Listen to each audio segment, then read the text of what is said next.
आज आप लोग का इस चैनल पे स्वागत है। आज हम हिंदी का एक नया टॉपिक लेकर के आए हैं जो आपके सामने स्क्रीन पे दिख रहा है। इस टॉपिक का नाम है अलंकार। तो आज हम अलंकार के बारे में पढ़ेंगे। अलंकार से संबंधित जो प्रश्न होते हैं, जो परीक्षा की दृष्टि से बहुत ही इंपॉर्टेंट होते हैं, उसके बारे में चर्चा किया जाएगा। तो आज हम अलंकार शुरू से डिटेल उसके बारे में आपको पढ़ाने जा रहे हैं। तो आप कंसंट्रेट होकर के इस वीडियो को देखिए। तो शुरू कर रहे हैं। आज का जो हम लोग का टॉपिक है अलंकार। ठीक, तो अलंकार क्या है, पहले आप खुद सोचिए अलंकार क्या है। अलंकार तो आप कई बार सोचे होंगे, समझे होंगे अलंकार होता क्या है। तो हम लोग शुरू करें अलंकार के बारे में। अलंकार दो शब्दों से मिलकर बना है, एक आलम और दूसरा कार, जिसमें आलम का अर्थ होता है भूषण, सजावट, तथा कार का अर्थ होता है करने वाला, अर्थात सजावट करने वाला या भूषण पहनाने वाला। ठीक, तो जो सजावट करता है, ठीक, या भूषण पहनाता है, जिसको अच्छे से डेकोरेट किया जाता है, सजावट किया जाता है, वही क्या हो जाएगा, अलंकार हो जाएगा। जैसे अब उसको अलंकृत करना, ठीक, अर्थात जो अलंकृत या भूषित करे वो अलंकार होता है। जैसे काव्य की भाषा की दृष्टि से हम देखेंगे, जैसे हम लोग कहीं पे जाते हैं या किसी पार्टी में या किसी समूह में तो बहुत आते हैं, तो जो सजना संवरना होता है वही अलंकरण होता है, हम अपने आप को सजाते हैं। उसी प्रकार जो ग्रामर की दृष्टि से हिंदी में जो होता है, जो वाक्य होते हैं, उनकी महत्व को बढ़ाने के लिए उनको अलंकृत किया जाता है, जिसको अलंकार कहते हैं। तो अलंकार देखिए, अलंकार का शाब्दिक अर्थ क्या होता है, आभूषण। अलंकार का शाब्दिक अर्थ क्या होता है, आभूषण। यहाँ पे देख रहे हैं आचार्य दंडी के अनुसार, आचार्य दंडी जी का है कि काव्य शोभान, यहाँ देखिए, काव्य शोभान करान धर्मान अलंकारान प्रचच्छते, अर्थात काव्य के शोभा करने वाले धर्म अलंकार कहलाते हैं। क्या, अर्थात काव्य के शोभा कारक धर्म अलंकार कहलाते हैं। काव्य की शोभा कारक धर्म क्या कहलाते हैं, अलंकार कहलाते हैं। अलंकार की परिभाषा निम्न प्रकार दी जा सकती है। जैसे हम ये भी कह सकते हैं, काव्य की शोभा बढ़ाने वाले तत्व तो अलंकार कहे जाते हैं, या जो काव्य की शोभा बढ़ाते हैं उसी को अलंकार कहते हैं। काव्य मतलब जो कविता वगैरह होते हैं, हम पद्य की बात कर रहे हैं, गद्य की बात नहीं कर रहे हैं, पद्य की बात कर रहे हैं। यानी पद्य की जो शोभा बढ़ाते हैं, काव्य की जो शोभा बढ़ाते हैं, वही क्या होते हैं, अलंकार होते हैं। तो अलंकार कितने प्रकार के होते हैं उनके बारे में हम लोग डिटेल अध्ययन करेंगे। तो यहाँ पे आपको दिख रहा है कि अलंकार कितने प्रकार के होते हैं। अब अगला टॉपिक है हम लोग का अलंकार के भेद। अलंकार को दो भागों में विभाजित किया गया, पहला शब्द अलंकार, दूसरा अर्थ अलंकार। कहीं कह रहा है, कहीं कहीं पे शब्द और अर्थ क्या होता है, दोनों समान रूप से आश्रित रहते हैं। तो इस प्रकार के जो अलंकार होंगे वह उभय अलंकार होते हैं। क्या होते हैं, उभय अलंकार होते हैं। अब हम शब्द अलंकार के बारे में बात करेंगे। शब्द अलंकार मतलब आपको जैसे ही मालूम चल रहा है कि इसमें पहले क्या दिया, शब्द, अर्थात इस प्रकार के अलंकार में क्या है, शब्दों का खेल होता है, शब्द पे ही डिपेंड होते हैं। ठीक, तो हम लोग शुरू कर रहे हैं क्या, शब्द अलंकार।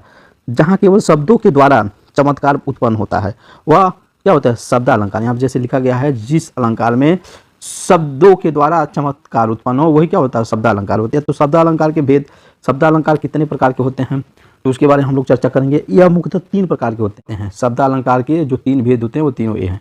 पहला अनुप्रास अलंकार, दूसरा यमक अलंकार, तीसरा श्लिष्ट अलंकार। तो पहला हम लोग देखेंगे अनुप्रास अलंकार।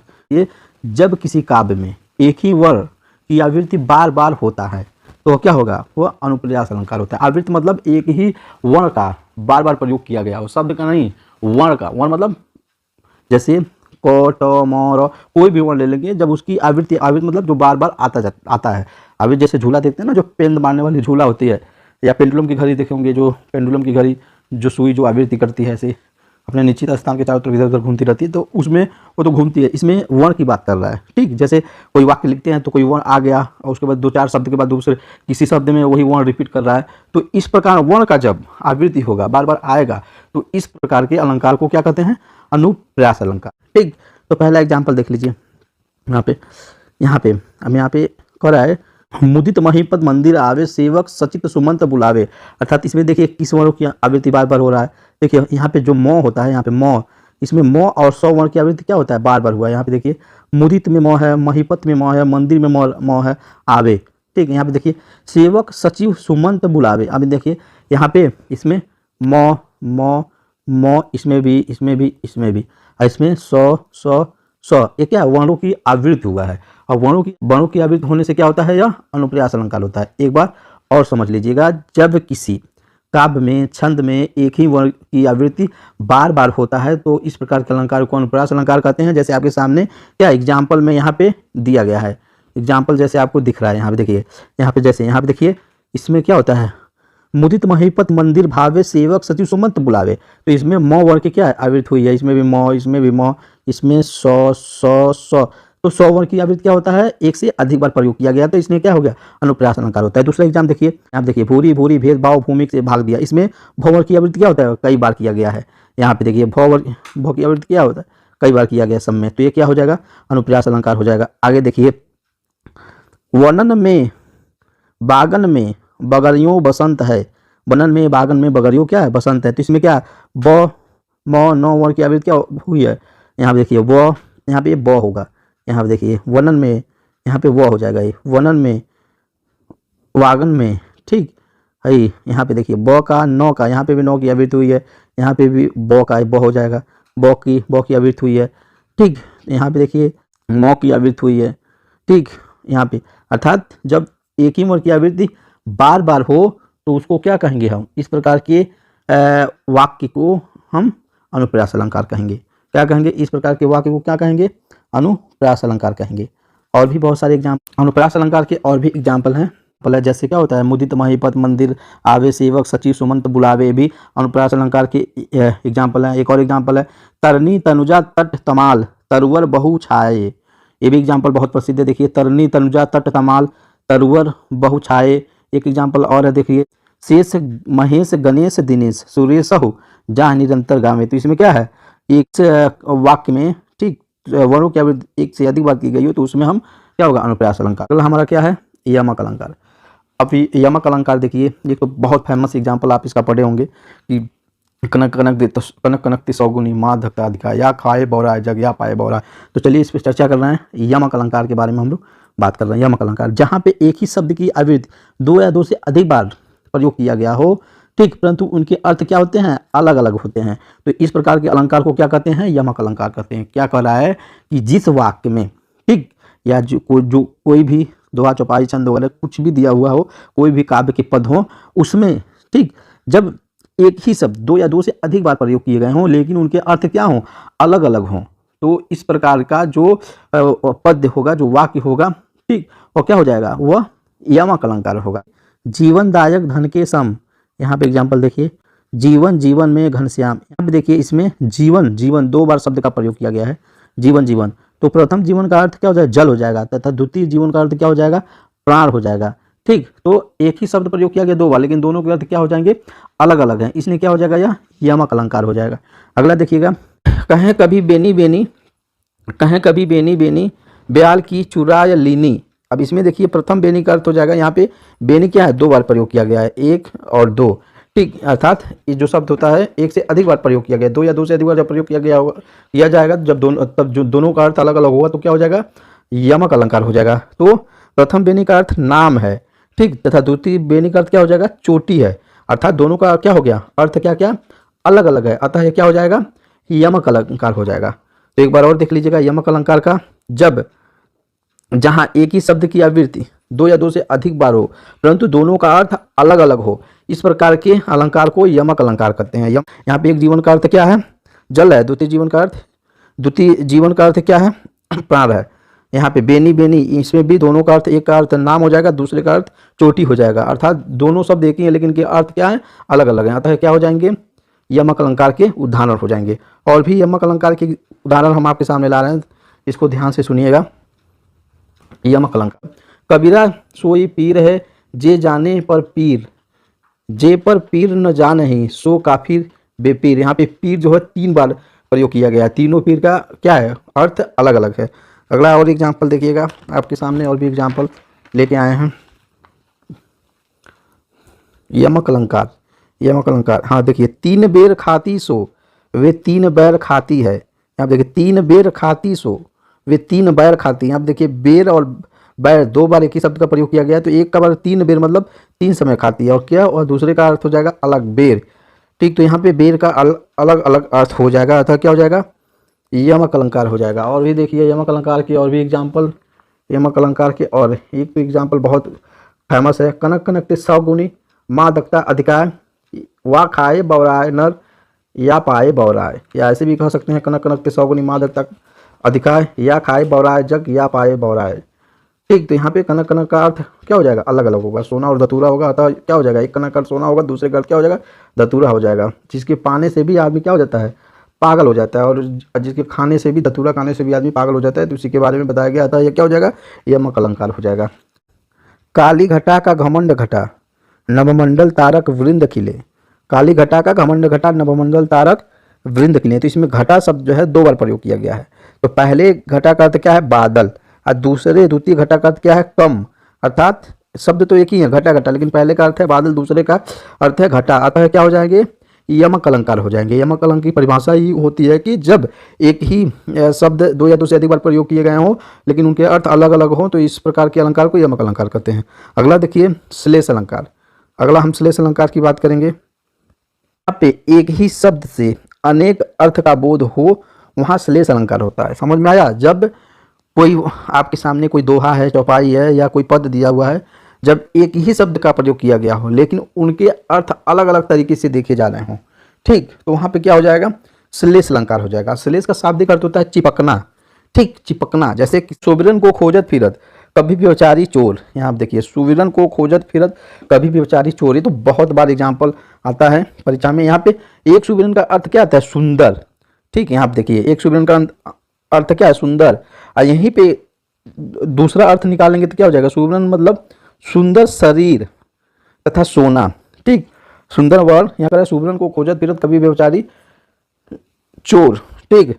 तो सुंदर शरीर भी इसका, सुविरन मतलब सुंदर शरीर, सुंदर वर्ण या सोना, तीनों से इसका अर्थ लिया जाएगा, ठीक। शब्द क्या है, एक ही है, सुवर्ण, ठीक, सुवर्ण। यहाँ पे देखिए दूसरा, रावण सिर सरोज, रावण सिर सरोज वनचारी चल रघुवर शिलामुख धारी। रावण सिर सरोज वनचारी चल रघुवर शिलामुख धारी। यहाँ पे शिलामुख का अर्थ क्रमशः क्या है, बाण और भ्रमर। यहाँ पे जो शिलामुख है, यहाँ पे शिलामुख जो है इसका 2 अर्थ है। एक अर्थ तो क्या हो जाएगा, बाण, और दूसरा क्या हो जाएगा, भ्रमर। शब्द एक ही है, इसके अर्थ क्या है, 2 हैं। अतः क्या हो जाएगा, क्या हो जाएगा, श्लेष अलंकार हो जाएगा। क्या हो जाएगा, श्लेष अलंकार हो जाएगा। अगला देखिए, अगला एग्जाम्पल इसका, यहाँ पे मधुवन की घाटी को देखो सूखी कितनी इसको कलियां। मधुवन की घाटी को देखो, यहाँ पे देखिए शायद प्रिंट करने में गलत हो गया। मधुवन की घाटी को देखो सूखी कितनी इसकी कलियां। यहाँ पे कलियों का अर्थ क्रमशः खिलने से पूर्व फूल की दिशा है। यहाँ पे कलियों का अर्थ क्रमशः खिलने से पूर्व फूल की दिशा और यौवन की अवस्था क्या है, और यौवन की अवस्था। 2 तरह से इसका जब अर्थ निकालेंगे तो एक अर्थ हो जाएगा खिलने से पूर्व फूल की दिशा, दूसरा अर्थ हो जाएगा यौवन की अवस्था। अर्थात क्या हो जाएगा, इसका अर्थ क्या है, अलग अलग निकल रहा है, इसलिए क्या हो जाएगा, यह क्या हो जाएगा, श्लेष अलंकार होगा। श्लेष अलंकार के और भी एग्जाम्पल आपके सामने देख रहे हैं, बहुत सारे एग्जाम्पल हैं श्लेष अलंकार के। एग्जाम्पल आपके सामने हम रिपीट कर दे रहे हैं श्लेष अलंकार के एग्जाम्पल। श्लेष अलंकार के देखिए, रावण सिर सरोज वनवासी चली रघुवीर शिली मुखधारी। यहाँ पे क्या और देखिए, चरण धरत चिंता करत चितवन चारू और सुवरन को ढूंढत फिरत कभी बेचारी चोर। ये श्लेष अलंकार का भी एग्जाम्पल है, ठीक। आगे देखिए, यह विमाता बन गई आदि भयावह हुआ चंचल न फिर भी श्याम घन वह। ये भी है श्लेष अलंकार का एग्जाम्पल। आगे है अर्थालंकार। अब हम लोग आ गए किस पे, अर्थालंकार पे आ गए। अर्थ, इसमें अर्थालंकार में अर्थ का कमाल होता है। जहाँ पे अर्थ के द्वारा चमत्कार उत्पन्न होता है वहाँ पे क्या होता है, अर्थालंकार होता है। अर्थालंकार किसे कहते हैं, तो जहाँ अर्थ के द्वारा चमत्कार होता है वहाँ अर्थालंकार होता है। अर्थालंकार के भेद कितने होते हैं, अर्थालंकार के कई भेद हैं। आज आप लोग का इस चैनल पे स्वागत है। आगे है अर्थालंकार। अब हम लोग आ गए किस पे, अर्थालंकार पे आ गए। अर्थ, इसमें अर्थालंकार में अर्थ का कमाल होता है। जहाँ पे अर्थ के द्वारा चमत्कार उत्पन्न होता है वहाँ पे क्या होता है, अर्थालंकार होता है। अर्थालंकार किसे कहते हैं, तो जहाँ अर्थ के द्वारा चमत्कार होता है वहाँ अर्थालंकार होता है। अर्थालंकार के भेद कितने होते हैं, अर्थालंकार के कई भेद हैं, ठीक, जो निम्नलिखित भेद हैं। पहला है उपमा अलंकार। पहला क्या है, उपमा अलंकार। जब उपमा अलंकार को आप देख लीजिए, उपमा अलंकार जहाँ गुण धर्म क्रिया के आधार पर उपमेय की तुलना उपमान से की जाती है, वहाँ क्या होता है, उपमा अलंकार होता है। जहाँ गुण धर्म क्रिया के आधार पर उपमेय की तुलना उपमान से की जाती है वहाँ उपमा अलंकार होती है। उपमा अलंकार के 4 भेद होते हैं। उपमा अलंकार के कितने होते हैं, 4 भेद होते हैं। जैसे देखिए, पहला उपमेय, जिसकी उपमा दी जाए, जिसकी उपमा दी जाए उसे उपमेय कहते हैं। जिससे उपमा दी जाए उसे हम उपमान कहते हैं। जिस शब्द से उपमा प्रकट की जाए उसे वाचक कहते हैं। जिस गुण आदि को लेकर उपमा दी जाए उसे समास धर्म कहते हैं। एक फेमस एग्जाम्पल इसका देखिएगा, उपमा अलंकार का एक फेमस एग्जाम्पल है पीपर पात सरसमन डोला। पीपर पात सरसमन डोला, या एक और है शिवमुख सुंदर चंद्र समाना। उपमा अलंकार का शिवमुख सुंदर चंद्र समाना या पीपर पात सरसमन डोला। तो यहाँ पे देखिए इसमें जो होता है, यहाँ पे इसमें जो मन होता है उपमेय है। क्या है? मन उपमेय है। पीपर पात क्या है? उपमान है यहाँ पे। और डोला क्या है? साधारण धर्म है। यहाँ पे सदृश क्या है? वाचक शब्द है। क्या है? वाचक शब्द है। तो ये क्या है? उपमा अलंकार का एग्जाम्पल है। यहाँ पे पीपर पात सरिसमन डोला, यहाँ पे उपमेय, मन उपमेय है, पीपर पात उपमान है, और डोला साधारण धर्म है, और सदृश क्या है? वाचक शब्द है। आगे एक और एग्जाम्पल इसका देखिएगा, सागर सा गंभीर हृदय हो। यहाँ पे क्या कह रहा है? सागर सा गंभीर हृदय हो, गिरी सा ऊंचा हो जिसका मन। ठीक, सागर सा गंभीर हृदय हो, गिरी सा हो ऊंचा जिसका मन। तो इसमें देखिए, इसमें हृदय एवं मन क्या है? उपमेय है। इसमें हृदय और मन उपमेय है। सागर एवं गिरी क्या? उपमान है। इसमें सागर और गिरी उपमान है। गंभीर एवं ऊंचा क्या? साधारण धर्म हो जाएगा। और सा क्या हो जाएगा? वाचक शब्द हो जाएगा। ठीक, ये क्या है? उपमान के एग्जाम्पल है। अगला देखिए, हाथ फूल सी कोमल बच्ची। ठीक, हाथ फूल सी कोमल बच्ची, हुई राख की थी ढेरी। हुई राख की थी ढेरी, ये भी उपमान अलंकार। इसमें बच्ची उपमेय है, फूल क्या है? उपमान है, कोमल क्या है? साधारण धर्म है, सी क्या है? वाचक शब्द है। ये भी क्या? उपमान अलंकार के एग्जाम्पल हैं। ये हम क्यों उपमा अलंकार के एग्जाम्पल आपके सामने पढ़ रहे हैं कि इसको सुनेंगे तो आपके दिमाग में नोट हो जाएगा कि ये भी क्या है? उपमा अलंकार के एग्जाम्पल है। उपमा एक बार और, अति मलिन वृषभानु कुमारी, अधोमुख रहति उरद नहीं चितवत, जो गतहारे थकित जुआरी। ये भी उपमा अलंकार का एग्जाम्पल है। एक और उपमा अलंकार का देखिए, पट पीत मानवी तहित रुचि सुनी नौमी जनक सुतावर। ये भी उपमा अलंकार का एग्जाम्पल है। पट पीत मानवी तहित रुचि सूचि नौमी जनक सुतावर, कुंद इंद सन देह उमा रमन बरुर अमन।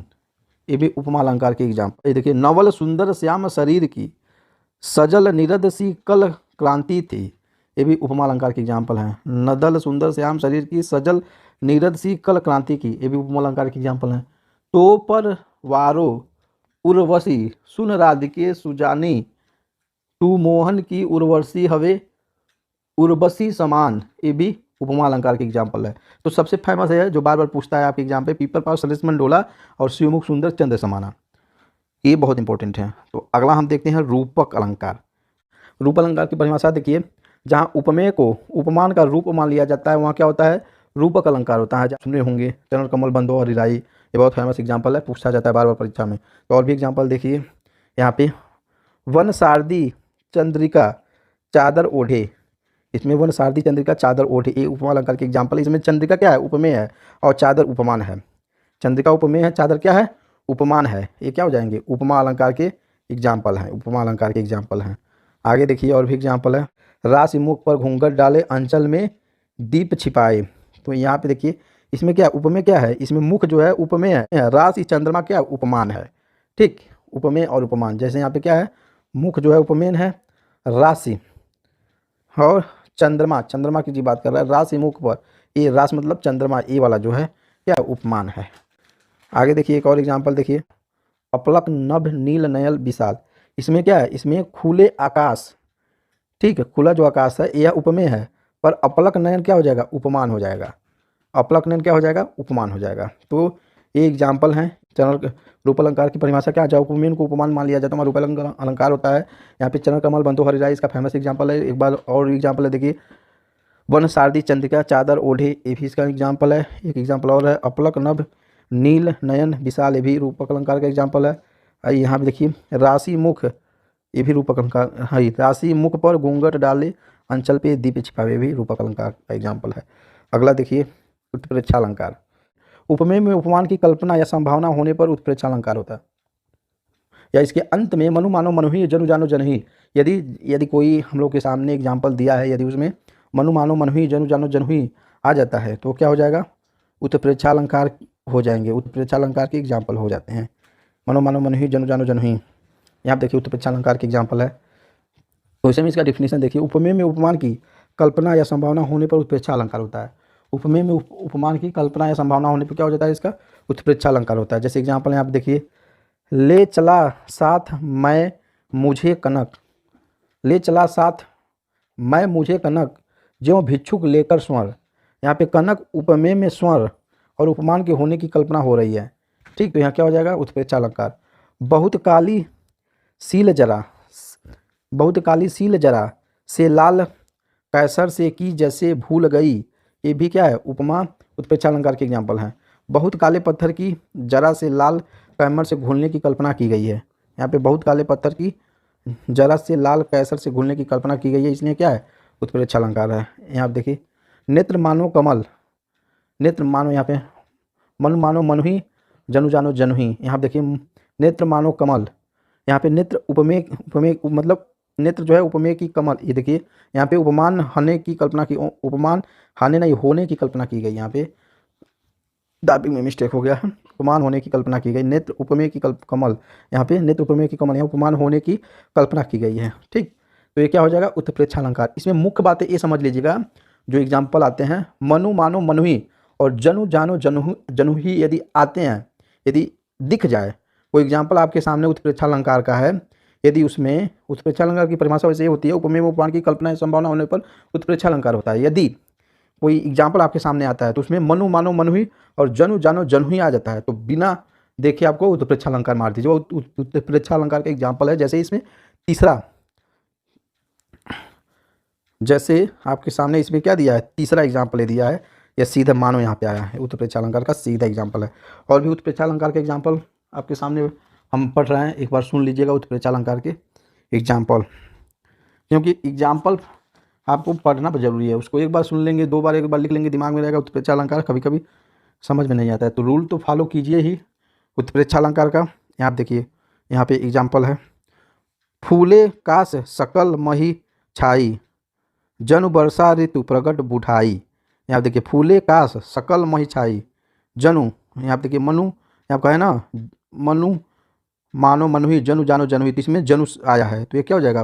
उत्प्रेक्षा अलंकार होगा। फूले काश सकल मही छाई, जनु वर्षा ऋतु प्रगट बुढ़ाई, उत्प्रेक्षा अलंकार की एग्जाम्पल है। आगे देखिए, अगला एग्जाम्पल है, उस काल में मारे क्रोध के, उस काल में मारे क्रोध के, तनु कांपने उनका लगा।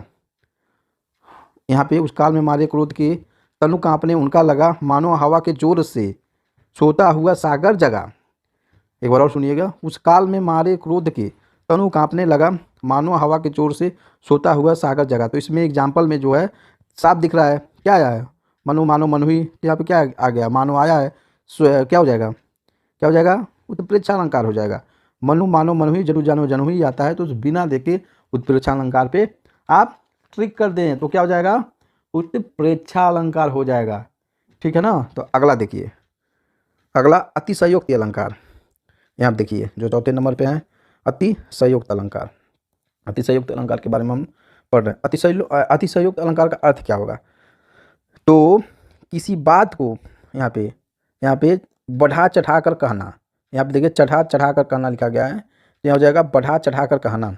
जब किसी बात को हम बढ़ा चढ़ा कर कहते हैं, खूब एकदम ठीक मालिश लगा करके, चापलूसी कर करके, तो क्या होता है? अतिशयोक्ति अलंकार होता है। ठीक है ना? जैसे बहुत लोग होते हैं ना, चढ़ा देते हैं, चढ़ा करके इतना चढ़ा देंगे वो गिरेगा तो सीधे फर्श पे आएगा, तो यही होता है चढ़ाने वाला। ठीक, तो चढ़ाने वाला जो प्रोग्राम होता है वो क्या होता है? अतिशयोक्ति अलंकार में आता है। ठीक है ना? अब यहाँ पे देखिए, जब काल में कोई बहुत बढ़ा चढ़ा करके बात कही जाती है तो वहाँ पे क्या होता है?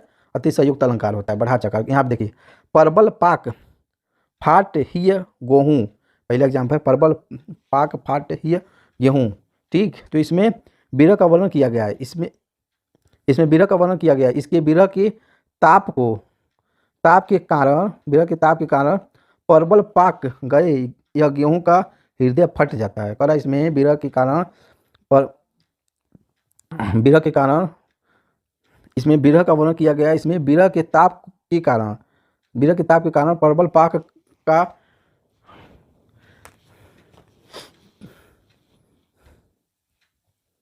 एग्जाम्पल एक बार और देखिएगा। इसमें परबल पाक फाट हिय गेहूँ, इसमें विरह का वर्णन किया गया है। यहाँ पे परबल पाक फाट हिय गेहूँ, इसमें विरह का वर्णन किया गया है। इसके विरह के ताप के कारण परबल पाक गए, मतलब जो परबल पाक है ना, मतलब गेहूँ जो बहुत पक जाता है, गेहूँ का हृदय क्या हो जाता है? फट जाता है। ठीक, अगला एग्जाम्पल देखिएगा। देख लो साकेत नगरी है यही, देख लो साकेत नगरी है यही, स्वर्ग से मिलने गगन में जा रही। तो ये भी क्या है, किसका एग्जाम्पल है, उत्प्रेक्षा अलंकार की एग्जाम्पल है। इसमें इसमें नगरी की सुंदरता को बढ़ा चढ़ा करके वर्णन किया गया है, जो नगर है उसकी सुंदरता को बढ़ा चढ़ा करके वर्णन किया गया है, तो क्या हो जाएगा, उत्प्रेक्षा अलंकार हो जाएगा। अगला, चंचल स्नान कर आए चंद्रिका वर में जैसी, उस पावन तन की शोभा आलोक मधुर भी ऐसे। तो ये भी क्या हो जाएगा, उत्प्रेक्षा अलंकार, सॉरी अतिशयोक्ति अलंकार हो जाएगा, ये भी अतिशयोक्ति अलंकार हो जाएगा। अब यहाँ देखिए इसमें नायिका के रूप और सौंदर्य का वर्णन बहुत ही ज़्यादा या बढ़ा चढ़ा करके किया गया है, तो इसलिए क्या हो जाएगा, ये अतिशयोक्ति अलंकार हो जाएगा। और भी एग्जाम्पल आप सर्च करके नोट कर लीजिएगा। ठीक, भ्रांतिमान अलंकार।